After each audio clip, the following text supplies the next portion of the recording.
Hi, I'm Reed Peterson, and welcome to Grief Refuge. Thanks for listening today and letting Grief Refuge be a resource to help you cope with your loss.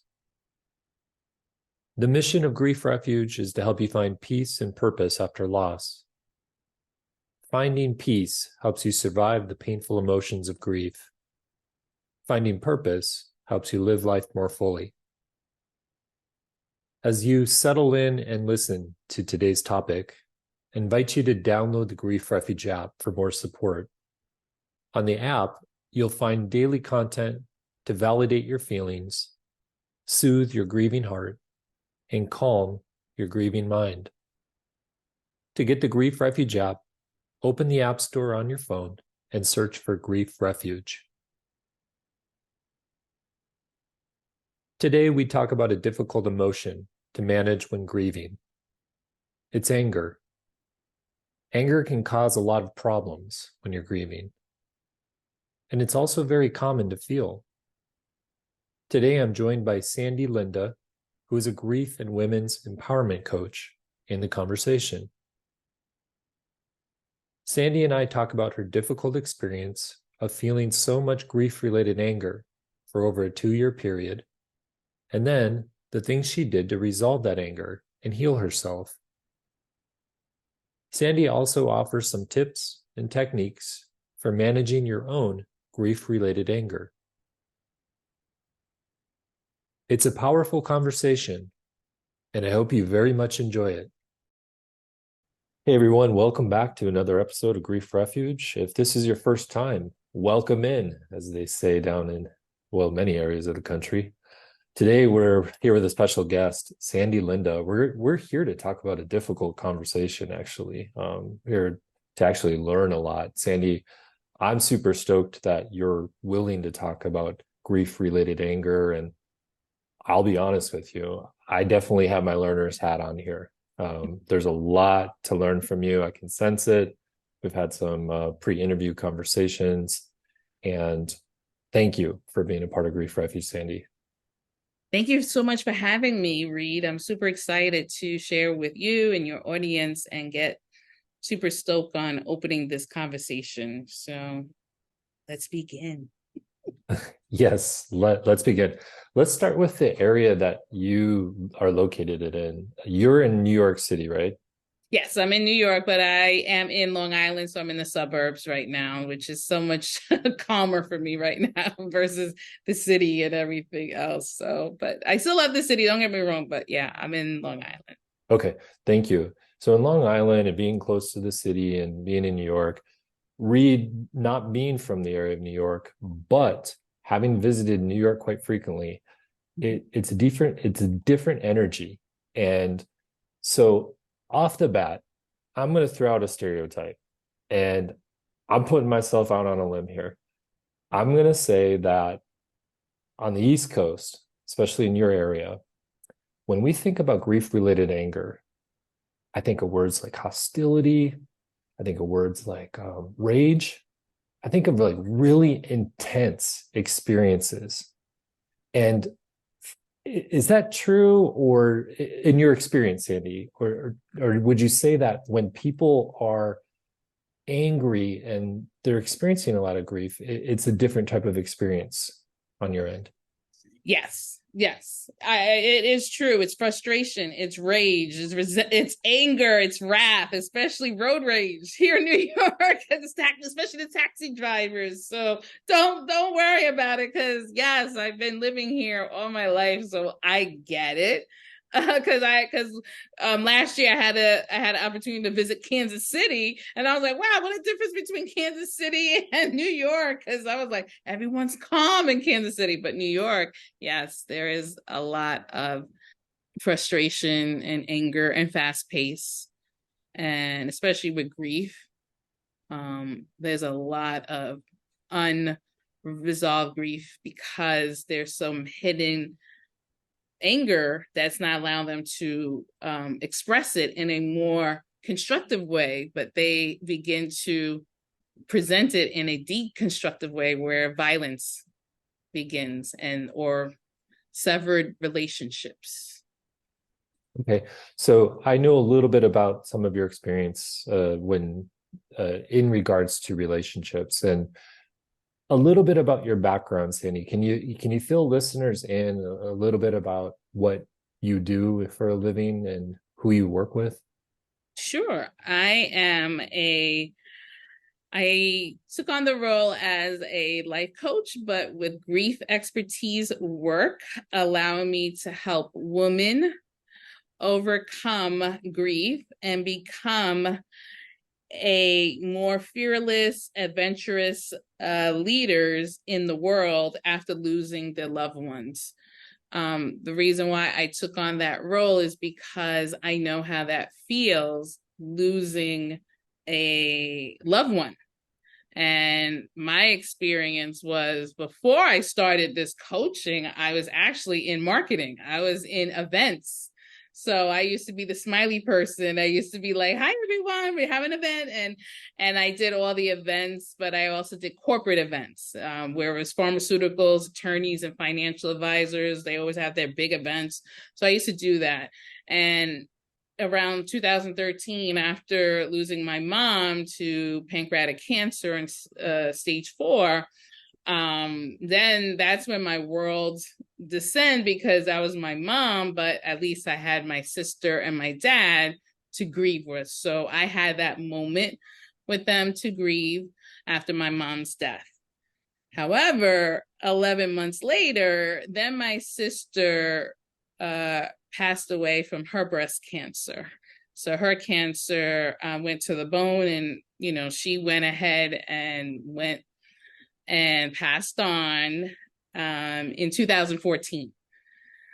And then when 2014 came, I was still working in the event industry. I still was doing it for a little bit until 3 months later, then my dad passed away from a heart attack. And that's when my whole world went from smiling to now, here's my wrath, here's my rage, here's my frustration. How could this happen?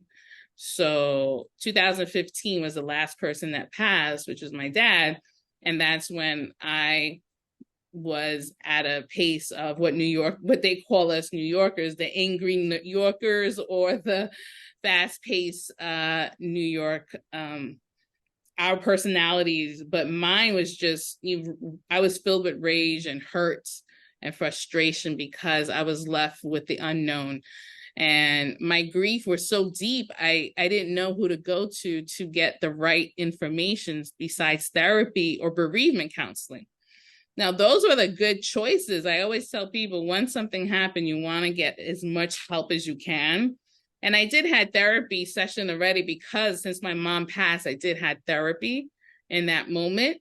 But then when I lost everyone, that's when I was like, whoa, this is weird. How do you end up being alone when you had so much love for the family?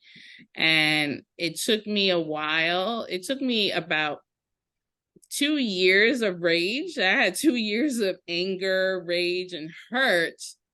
And I finally did find my sister's journals. I have to say that's what helped me and heal me to find a path of what is my purpose in life. And reading her journals, she had all of Tony Robbins' books. And I actually had the opportunity to read Unleash the Power Within, and I actually went to his event. And when I went to his event, that's when my whole mind went into understanding what it means to serve others and help others become, I should say, brain fit, like mentally fit in their head after going through grief, especially if you've gone through 2 years of anger, and what it means of putting so much hidden anger. And I kept hiding it. I just kept hiding that anger for so long because I didn't know who to really talk to about, because I was just enraged. I would probably turn people off. Friends just, walked away, couldn't handle the pressure that I was going through. But it took a moment of me reading some of the notes that my sister wrote about, and it helped me to get back to living life with purpose and finding a way to coach others. So yeah, I do coach and help others reinvent themselves and becoming a phenomenal woman instead of holding themselves inside. Hmm. Thanks so much for that, Sandy. Your story sounds quite powerful. And, I just have a sense we could talk about it the whole time, but I think we want to stay really balanced and really helpful to our listeners too. But, I was thinking about 2 years of the anger, the rage, hurt, frustration, losing all of your nuclear family. And man, that one, if I just kind of feel into it, my heart sinks into my stomach.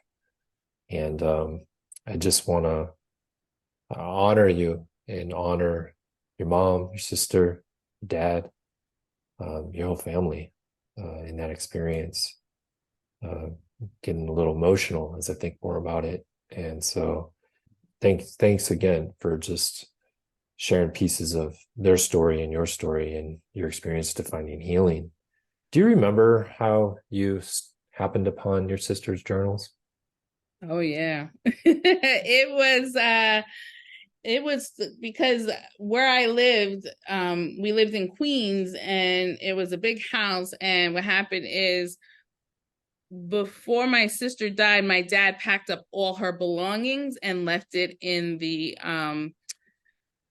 what do they call those, storage place? Sorry, I couldn't think of the word, but they kept it in a storage place. And I had a reminder that I had to pick the storage up after my father's death. I was just like, oh my God, this is too much. Wait, I just buried my dad, and now I gotta go get stuff that my father picked up.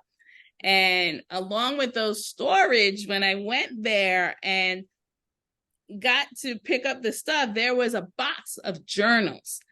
And Reed, I can't believe that this girl was writing since she was 16 years old. She died at 46.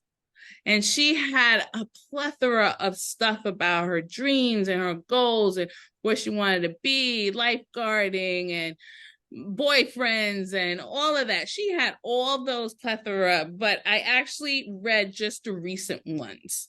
And I wanted to read how she was feeling about the mom's death, because me and my sister were not close. We were not close for a long time. And I always wonder, why was she so mad at me for that long? So me going into her personal journals gave me an inch to, should I not? And I was just like, well, she passed on. What's she gonna do now? And all that. I felt like maybe I should, maybe I shouldn't. But then I was like, no, I want to open it up and see what it meant for me and her being separated, what was wrong. And Reed, she wrote a lot of stuff, and I didn't know she was so in pain. She used the word hate against me a lot. And I was just like, whoa, she wrote down, I hate my sister so much that I will never, I will let her suffer in her grave. Because this is after my mom's death. And to me, it gave me an education about, wow, here is a woman that had 8 years of remission, had breast cancer, but had the love of her parents. Mom and dad was there for her through her college years, through her law degree. And this woman had such rage for me after my mom's death. And she thought that, and in all the end, she thought that my mother favored me versus her. So it was always that tit for tat. And it wasn't. My mom loved both of us, but I had a chance to understand her rage that helped me to resolve my anger and stop putting hurting on her, because they always say anger leads to cancer to the bones, right? If you hold on to so much anger, it's cancer to the bones. And I think about my sister, and when they talk about how cancer went to the bones, like, oh my God, that's my sister. The cancer went to the bone, because she had so much built up anger. And that's how I became familiar with anger, frustration, and what to do with it in a more constructive way so that you can not be in a place of hurt or pain underneath. And to me, I feel like I was left with the gift to read that to help me overcome my anger because I was dealing with a lot. So Mhm. Yeah, I kind of speechless. I'm just in a state of wow. I'm so curious if you're comfortable sharing. Were you angry with your sister before you found her journals or multiple um people? I know, and that's the thing. I wasn't angry with her, but I was angry at the fact that we couldn't have a sisterly bond. Like she only preferred to be with her friends. Like anytime I had an engagement, like I try to be the person to, hey Pat, how you doing? What's going on? And all that. And she goes, forget it. I don't want to talk to you. Like she always would toss me aside like salad and don't want to say anything to me or anything. And I was just like, why is she so angry? And plus she had breast cancer. And I'm here trying to help her, but she didn't want my help. I mean, when we first knew she was diagnosed, I was there for her, but she didn't want my help because my parents were offering her, and she just felt like she doesn't need my presence. So I think like my parents said to keep my distance from her, like leave her alone. That's how she is. I think that's what happened. The parents just, and I think what happened is my parents didn't teach her that there was going to be a second kid because I think she just wanted to be the only child. And I feel that my parents didn't teach her that, love your sister, be together and all that. Don't wait till the end to say love your sister because she had a lot of rage underneath that. So yeah, I mean, for me, yeah, I was angry at her, but I found that when she had the cancer, I was trying my best to connect with her no matter what, but she didn't want it. So it hurt. Yeah, thank you. Yes, that's pretty clear as daylight to me now that there's a lot of anger towards, your intention of having a healthy relationship and at the same time it not being reciprocated. It wasn't reciprocated, and I did the best I could. And then if my parents tell me to avoid her, then that's what I'm going to do then, just to keep peace in the family. And I thought that when my mom died, me and her can grow together. But I read those 11 months that she was able to write, some of the stuff that she wrote, and I was just like, whoa, this is how she grieves. She grieves the fact that she can't stand me or anything. I mean, she misses mom too. We miss our mom. She was angry, but she had a lot of anger towards me. So, And is it fair to say that you're on the receiving end of a lot of blame? yep, I am. Mm. I accept that. I accept that there was a lot of blame towards me, but again, it was such a because another person asked me, "Are you okay to share this story about your sister?" And I said, this is the only way to help people overcome their anger because she held this for so long.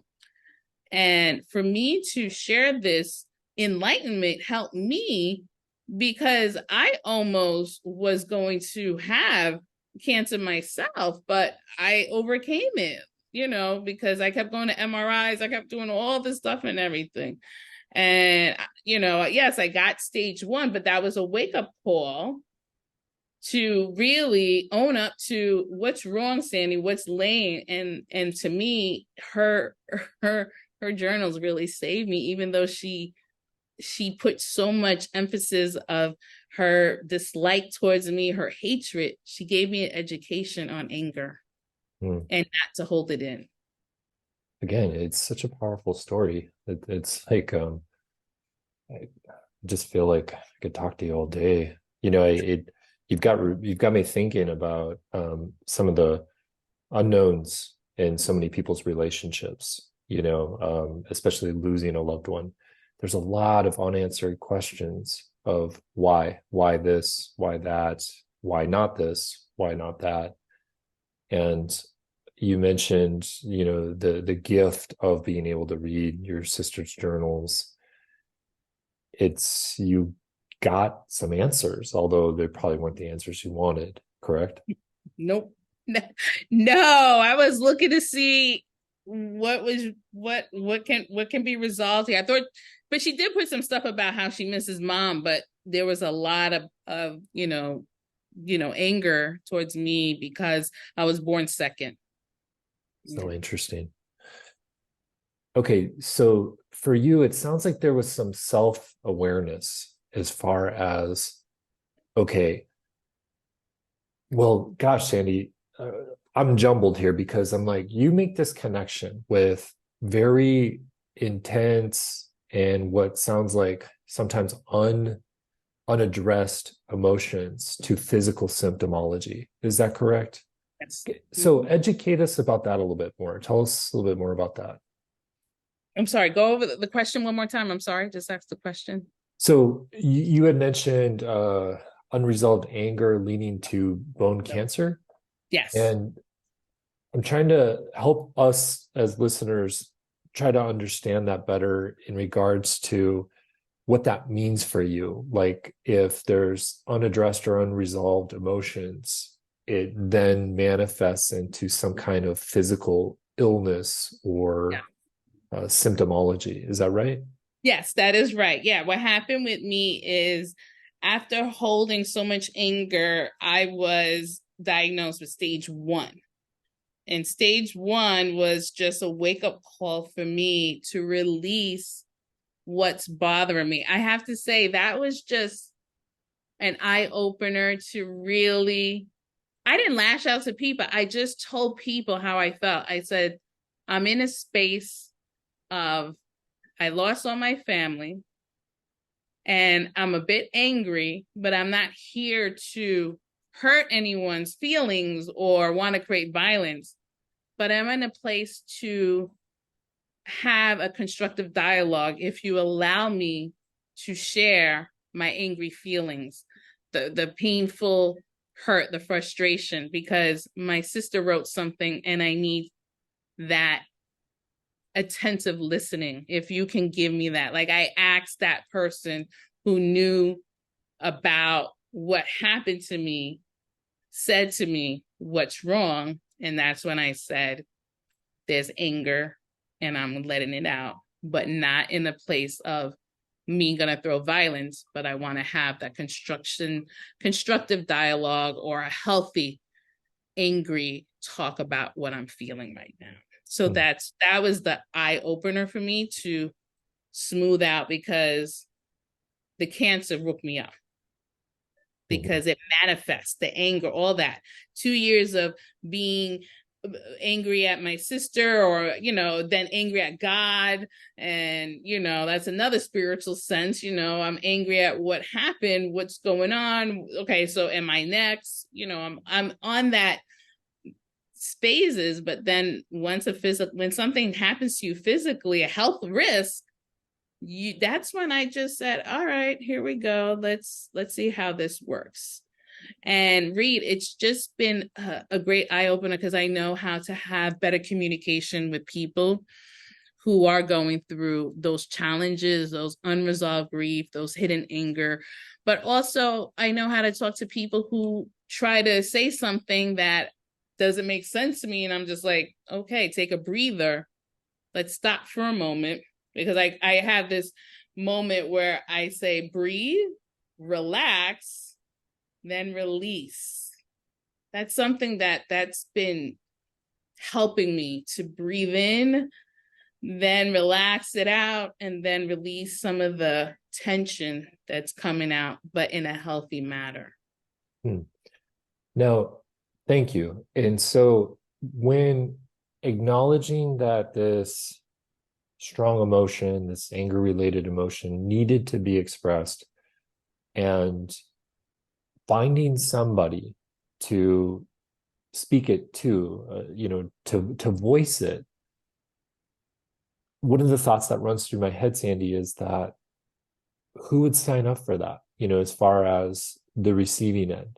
If you were to say to me, Reed, I'm feeling a lot of anger, I need to say some things to you, I need you to be with me and listen. Now that's kind of how I would bring it up. I'm sure you've got your unique way. But like, how did you get the thumbs up from the other person or persons to be able to express that without them A, getting defensive, or B, bolting, hey, I'm not going to put up with this, or C, something else that kind of shut you down from being able to express your emotion? Yeah. Yeah, no, a good question, because I actually had someone personally to me who was spiritually connected, and he was like a person that I could ground myself and have the conversation with. So he was more like a Buddhist or something, and he's actually was an attorney. So, and he knew my sister. So that's the thing. And and when I told him about, what I was feeling, he was brave enough to sit with me and have the conversation, because there are other people who do not want to have this conversation. You are 110% on that, because people usually bail out when you're going through this phase. And the reason why I had this opportunity was that he had given me the space. Like, he gave me this space to talk about it. Plus, he didn't know that my sister was always mad at me. He didn't know. He was like, I didn't even know. What are you talking about? I know your sister from colleagues, and we went to school and stuff, but I didn't know. So it was helping him to get an understanding about Pat that he didn't know about. And he was happy that I was able to share it with him and get a better sense of what was holding me back. Why was I so fearful to share this? Especially him. And he's like, I know your sister. I know I don't, and I was at the funeral and everything, and we met, we talked, and I'm glad you shared this. And he was able to have that space. But he said that, Sandy, when it comes to this type of conversation, be wary of who you can share this story with, because this is so emotional and so deep that I was able to handle it because I know your sister. But what about other people out there? Beware. And so it's like I have to be selective of who is my grief squad. Like, now I know who I can tell or share my story with. Those are the people that I can tend to, especially here on this show. I can share this particular emotion in this particular platform to say, hey, ladies and gentlemen, here is the steps of you overcoming your grief anger by being sure you have the right support system, not someone that's going to bail out. Yeah, it's interesting. I think that more so than not, having worked in this field for quite a few years, I see people lean towards isolating. And I think naturally grief is an isolating process, and it just kind of happens without anybody actually trying to. But I think that people can get really, I'd like to use the word overwhelmed, really overwhelmed with everything that they're experiencing. And when that happens, it's like, how can I be a presence in the world around me? I'm so overwhelmed with what's going on inside me. And so that exacerbates the isolation. And so I was kind of thinking, as you were sharing this, your personal experience with the friend, the attorney, who knew your sister and was brave. I think you said brave to help hold this space for you to express, communicate, share. It got me thinking about, like, what about people who are very isolated and they don't really have another special person that knows their late loved one, or at least knows a bit about them.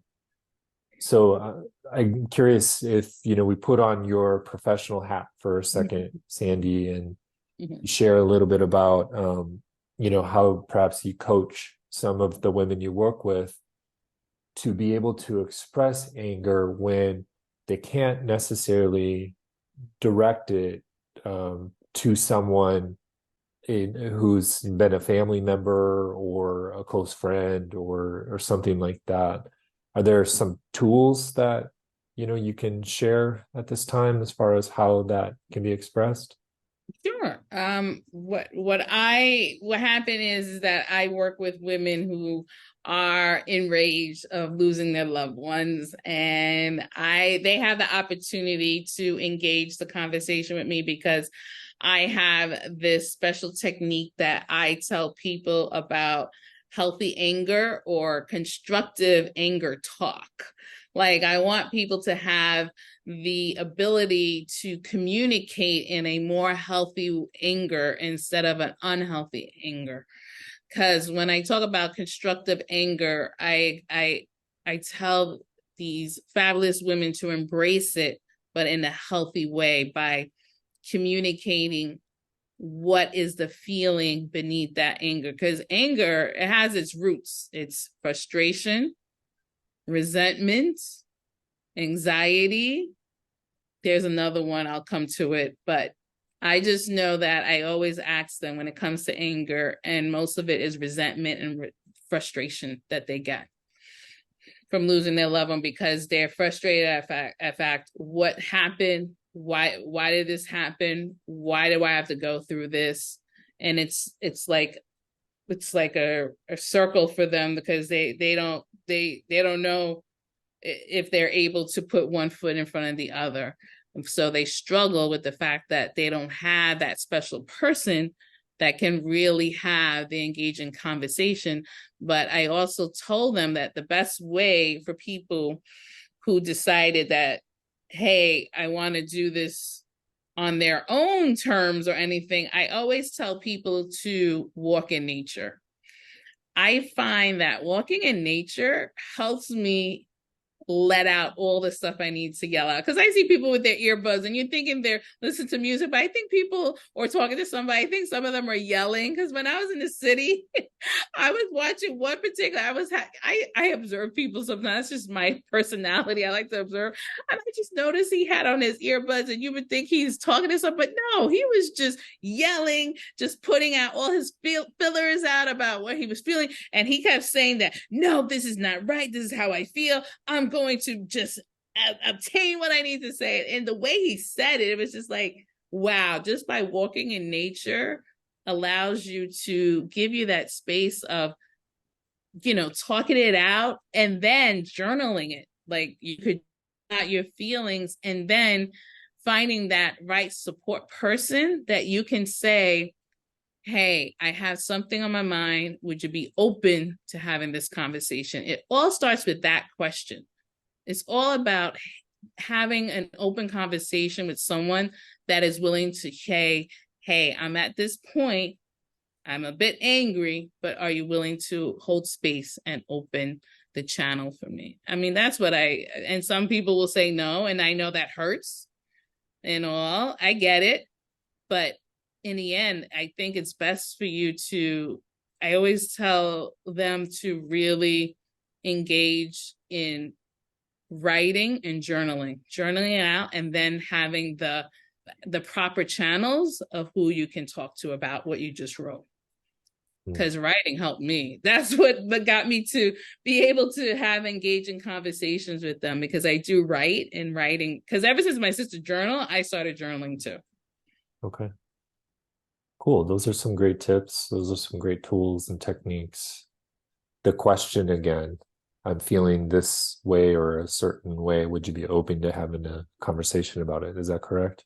Yes. Yes. Okay. That's kind of like, for me, thinking a little bit logically, that's kind of step one. Well, step 1A, because step one is you got to recognize your feelings first, right?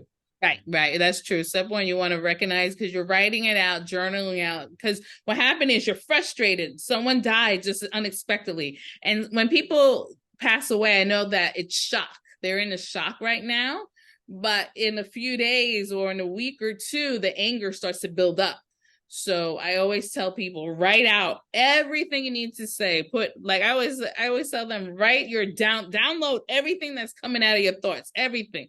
And then have that opportunity to say, hey, I'm going through something. I have a little bit of a storm going on. Are you willing to have an open conversation with it? It starts from there. And that's how healthy relationships be, because I feel like anger is a natural human emotions, especially during grief. I feel like that's a natural human emotion for, especially with grief, but in as long as you do it in a healthy way and not use it to weaponize others. Yeah. You know, I'm going way back to when I was in graduate school. I remember having a conversation with a classmate. We were all trying to become experts in psychology, which I think is impossible. But he said to me that, I can't remember if he said it or if he said he heard it, but he said, beneath anger is sadness.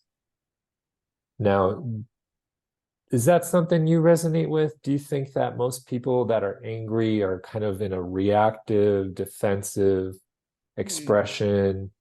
Because I connect anger with like being a little bit the word power comes to mind in my masculine energy. It's like you can express your emotion, but it still puts you in this position of power and you're not as vulnerable. Whereas if you're sad, you're expressing a lot of vulnerability and expressing a lot of that sadness. So I'm curious your thoughts on that, Sandy, as far as this connection between anger being the armor that protects us in the communication and expression of emotion, whereas underneath the armor, it's the vulnerable, sad self. Yeah, because when I looked up the definition of anger, and it said that anger is a powerful and an intense emotion that arises when we or those close to us experience perceived injustice or frustration that results in hostility and resentment. So that's where I feel, because I actually went and looked it up and said, what does anger really means? And I feel like I don't know if it resonates right now with the sadness. I still know it's a powerful emotion. And to me, because I know grief is sorrow, but there's anger, and that anger is hidden and it needs to be expressive in a way that's healthy. So for me, I know that anger is a powerful, strong, intense emotions, because we're mad that we lose our loved ones and they're not here anymore. And plus, remember that some of these folks they lost someone that they used to have such great connection with, and now that that's gone, their identity departs, and that's where they feel more intense and want to throw shade at this person or throw acts of violence of other people. But I feel that for me, is it sadness underneath? I may have to look into it more, but I just know for me, it's a powerful, intense emotion, especially for the masculine community too. But I learned it because I studied it. And to me, because for women, we're told to be feminine and proper and be a little nice and do not share your anger. Like, we're not supposed to share our anger, but I had the opportunity to have to share my anger instead of holding it in. And you got firsthand experience of how beneficial it was for you. Mm-hmm. It's allowing you it allows you the space to really have that constructive dialogue with someone. I know I keep saying that a lot, but I just love those words. I'm sorry. But to me, I just feel like if we're going to hide our anger, don't let it swell up in there, because it could lead up to any type of disease. It doesn't have to be cancer, but I'm just saying, it's just from experience of me. But I just know that we need to, and I'm putting it out there for your audience, is that it's okay to express it, but be sure that you have the right support team. And I know that's not easy, because I know from experience, I didn't have that much support right away. But but again, my sister's journals was the first step. And then I started writing and writing and writing. And then I was able to connect with someone that I could have a conversation with. It's not an overnight experience. And I know people want fast results, but grief is not, it's not never, it's not last stop. That's it on the Lexington train or Grand Central. It's not in Grand Central. Grief is, we're on the grief train. And for me, I know grief is my companion. Well said. Yeah. Thinking about the anger experience and what may be underneath, it's not always an absolute either. It's a very subjective experience. So, someone else once said to me that anger is weaponized, and that someone was you. And I'm really curious if you'd be willing to share a little bit more about that terminology.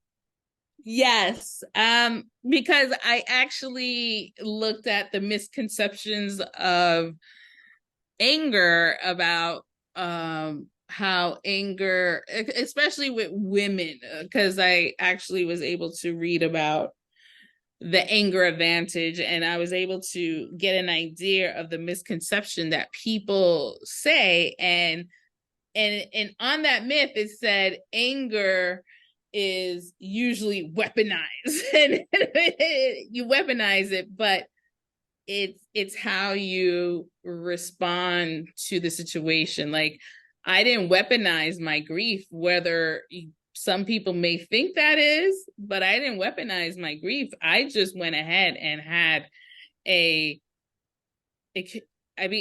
able to have a communication with people who can hold space for me and not, derail me because, I don't want to talk about this. Why should we talk about this? No, this is not good. We're not supposed to be angry. We're supposed to be nice and prim and proper. No.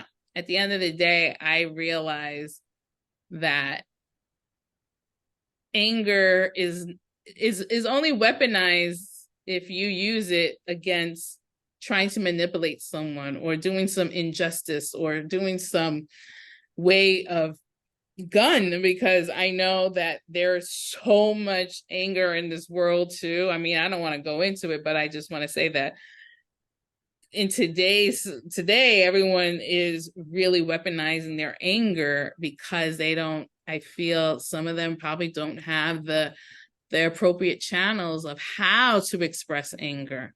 And so they use guns and knives, or words that hurt. That one saddens my heart to think about and really hone in. If there were sacred spaces, tough question, but just curious about your perspective on it, Sandy.